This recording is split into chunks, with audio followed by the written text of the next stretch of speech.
বাংলার লোকগাথা ও সাংস্কৃতিক মূল্যবোধকে আধুনিকভাবে পর্দায় তুলে ধরতে সরকারি উদ্যোগে নির্মিত হচ্ছে দুটি স্বল্পদৈর্ঘ্য চলচ্চিত্র। তথ্য ও সম্প্রচার মন্ত্রণালয়ের অধীন চলচ্চিত্র ও প্রকাশনা অধিদপ্তর ডিএফপি এ প্রকল্প বাস্তবায়ন করছে, যার একটি চলচ্চিত্র হবে গাজী কালু ও চম্পাবতী অবলম্বনে। ২৫ থেকে ৩০ মিনিট দৈর্ঘ্যের এই চলচ্চিত্রের জন্য বাজেট ২০ লাখ টাকা। অন্যটি নির্মিত হবে ইসলামী সংস্কৃতি, সহনশীলতা ও সংহতির বার্তা নিয়ে, যার দৈর্ঘ্য ১২ থেকে ১৫ মিনিট, বাজেট ১০ লাখ টাকা। একমাত্র স্মার্ট সিটি বসুন্ধরা, আধুনিকতায় এক ধাপ এগিয়ে। নির্বাচিত প্রতিষ্ঠানকে চিত্রনাট্য থেকে শুরু করে শুটিং, সম্পাদনা, ডাবিং ও কালার গ্রেডিং সহ পুরো কাজ সম্পন্ন করতে হবে, যেখানে আধুনিক প্রযুক্তির ব্যবহার নিশ্চিত করতে হবে।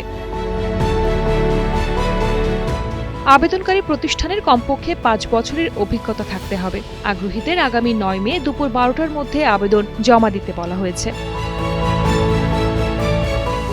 এই উদ্যোগের মাধ্যমে দেশের ঐতিহ্য নতুনভাবে দর্শকদের সামনে তুলে ধরা হবে।